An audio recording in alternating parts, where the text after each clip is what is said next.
નમસ્કાર. શું તમે દર મહિને એક ફિક્સ અને ટેક્સ ફ્રી આવક મેળવવા માંગો છો? જો તમારો જવાબ હા છે, તો તમારે આ 1 મિનિટનો વિડિયો જરૂર જોવો જોઈએ. માત્ર ફિક્સ ડિપોઝિટ્સમાં રૂપિયા રાખવાથી મોંઘવારી સામે જીતી શકાતું નથી. અત્યારે એગ્રેસિવ હાઇબ્રિડ ફંડ્સ એક એવો વિકલ્પ છે જે તમને ગ્રોથ અને મંથલી ઇન્કમ બંને આપી શકે છે. તમારી પાસે અહીં ઘણા મજબૂત વિકલ્પો છે, જેમ કે સુંદરમ એગ્રેસિવ હાઇબ્રિડ ફંડ, જેને અંદાજે 11.23% જેવું વાર્ષિક ડિવિડન્ડ આપ્યું છે. ડીએસપી એગ્રેસિવ હાઇબ્રિડ ફંડ, જેમાં અંદાજે વાર્ષિક 9.24% સુધીનું વળતર જોવા મળ્યું છે. એચડીએફસી બેલેન્સ્ડ એડવાન્ટેજ ફંડ, જે વર્ષે 8%ની આસપાસ સ્ટેબલ ઇન્કમ આપે છે. આ તમામ ફંડ્સના આઈડીસીડબલ્યુ ઓપ્શન દ્વારા તમે વર્ષે 12 લાખ સુધીની ટેક્સ ઇફિશિયન્ટ ઇન્કમ પ્લાન કરી શકો છો. મહત્વનું એ નથી કે ફંડ કયું છે, મહત્વનું એ છે કે તમારા પોર્ટફોલિયો માટે કયો વિકલ્પ સૌથી બેસ્ટ છે. તમારા રોકાણ પર આવી માસિક આવક કેવી રીતે શરૂ કરવી, એ જાણવા માટે અત્યારે જ ઉપર આપેલા નંબર પર યસ મેસેજ કરો.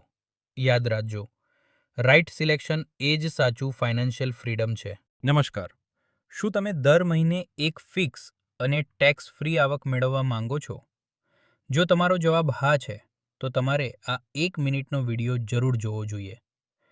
માત્ર ફિક્સ ડિપોઝિટ્સમાં રૂપિયા રાખવાથી મોંઘવારી સામે જીતી શકાતું નથી.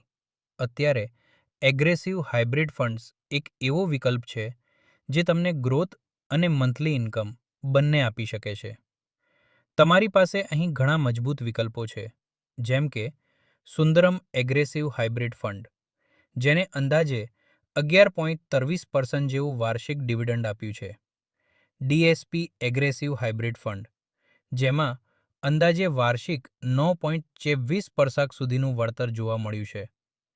એચડીએફસી બેલેન્સ્ડ એડવાન્ટેજ ફંડ, જે વર્ષે 8%ની આસપાસ સ્ટેબલ ઇન્કમ આપે છે. આ તમામ ફંડ્સના આઈડીસીડબલ્યુ ઓપ્શન દ્વારા તમે વર્ષે 12 લાખ સુધીની ટેક્સ ઇફિશિયન્ટ ઇન્કમ પ્લાન કરી શકો છો. મહત્વનું એ નથી કે ફંડ કયું છે, મહત્વનું એ છે કે તમારા પોર્ટફોલિયો માટે કયો વિકલ્પ સૌથી બેસ્ટ છે.